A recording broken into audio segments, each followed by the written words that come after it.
the girls outside, yeah. Oh, hi there. My name is Chris Naden. I've been a long-time broomball official. Broomball is a fast, exciting game that can be enjoyed by all ages, but first, there are some common rules that you need to know to keep the game safe and fun. The rules in broomball are similar to the rules in hockey. Much like many other sports, you can find it being played with many different rules. Broomball is no exception. In Michigan, this is how the rules are played.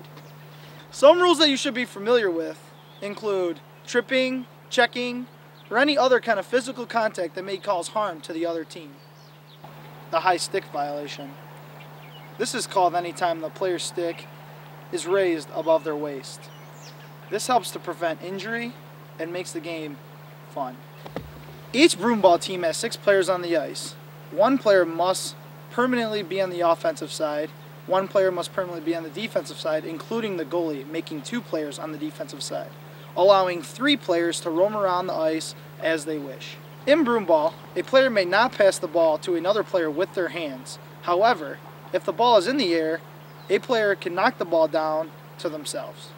In broomball, an offensive player's stick or body part may not enter the crease. If a goal is scored while this is occurring, the score will be no good. If the defensive player's stick or body is in the crease and deflects a shot, a face-off will occur in the center of the ice. Hi there. Now that you're familiar with the rules of broomball, let me give you some tips on how to play the game. Alright, well, my name is, just like to explain a little bit about myself. My name is Ron Bigglesworth.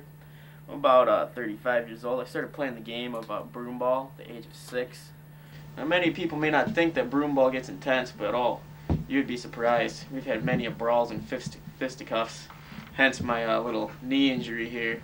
But you know what? That's just a small price to pay if you want to win a broomball championship. Alright, now I'm going to explain to you a little bit about the national championship. Now, you start off with your basic 74 teams there, eh? And then you get her knocked down by in half, because it works basically like the March Madness system. Just keep going down in brackets and brackets, 1 game elimination. So you better make sure that you bring your A game, because if you have 1 bad game, you're going home there, big boy. And then get to the championship, and it's 2 game eliminate, and it's best of 3. So first team to win 2 games, you're in. So let me tell you that. I've played myself many a national championships, and let me tell you, they'll get pretty aggressive. I mean, you'll get injuries. You'll take, concussions. I mean, I got this. This one happened last year. Someone took their broomball stick, tried to stab me in the knee, but you know what? I still scored, drove myself to the hospital, 19 stitches and no anesthetic later. Hope to make a full recovery next year. Win back-to-back championships. That's how I roll, baby. Alright, now I'd like to explain to you guys a little bit of how you work out to get a broomball body like myself. Now, I know it takes a lot of hard work, but someday you may be able to look half as good as I do if you follow this workout. Now, I like to do a nice set of wind sprints barefoot on the ice, you know. I like to think that me and the ice are one. Do about 2 sets of 25 of those, about 6 a.m., you know. Get the blood flowing, get the cardio. Yeah, get your metabolism going. That'll help you get right on your way to a broomball body. Then I like to, usually I'll go back, take a nap, make some eggs, and then you know what? Go back there in about the afternoon hours, hit myself at the gym, you know, get some lats, some bench, some shoulders. Gotta have good shoulder strength if you want to put some of them people into the corners. And then I like to come back and have myself a nice little protein shake, you know. Gotta make sure you get all that protein going in there. Gotta make sure your muscles recover, because if you get no muscle recovery, you're gonna end up like a scrawny little limp and you're gonna die. First time somebody just tries to throw you in the corner, you know. I like to use my EAS shaker, not that I'm sponsoring them or anything, but it's quite good shaker, and I like to use the Optimum Nutrition Protein. It tastes quite good. You can use whatever you want, but if you want to be like me, Optimum Nutrition is the way to go, babe. Broomball can be played on many surfaces: wood, ice, even cement, as long as the surface is hard.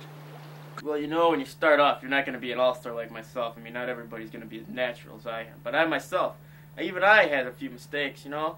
You go out there, they tell you, you want to make sure the ice is a little bit roughed up. You don't go out there right after the Zamboni. Well, you know what? I thought I was too good for that. Go out there, fell right on my ass, let me tell you.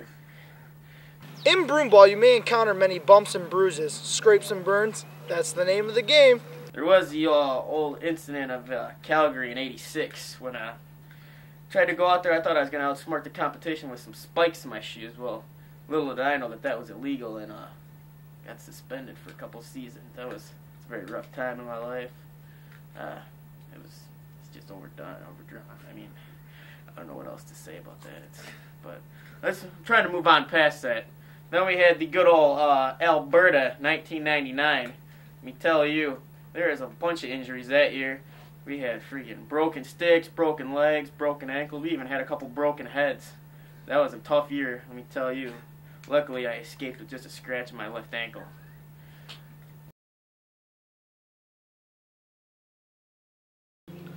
Hi there.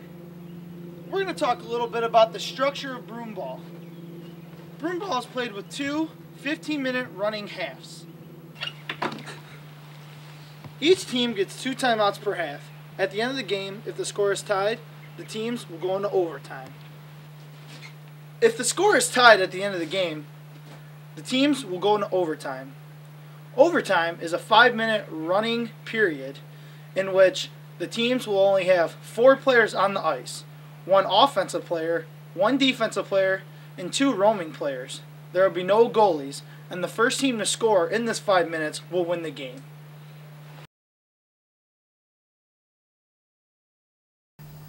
Hi there. You just caught me catching up on the history of broomball. Broomball originated in Canada in the province of Saskatchewan in 1909. Corn brooms and a number 7 soccer ball were the original pieces of equipment in broomball back then. Broomball was easily played on any surface that was hard: cement, packed snow, ice, and as well as wood. Employees of the streetcar system played broomball in their leisure time and their break time to make the day go by faster. Broomball may have originated in Canada, but later spread across the country to all armed force bases. As broomball moved to the 70s, players often moved the game indoors because of the harsh weathers would often affect the game. Also in the 70s, teams began moving to other cities to play broomball games. In 1970, the Western Canadian Broomball Association Championships were introduced.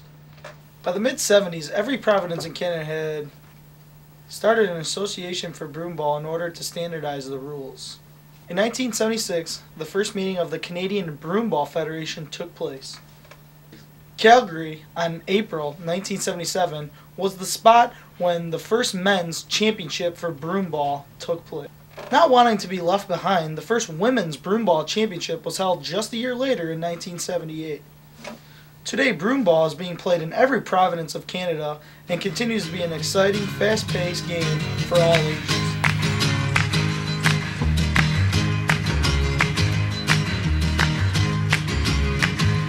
Baby loves me, yes, yes she does. All the girls outside, yeah.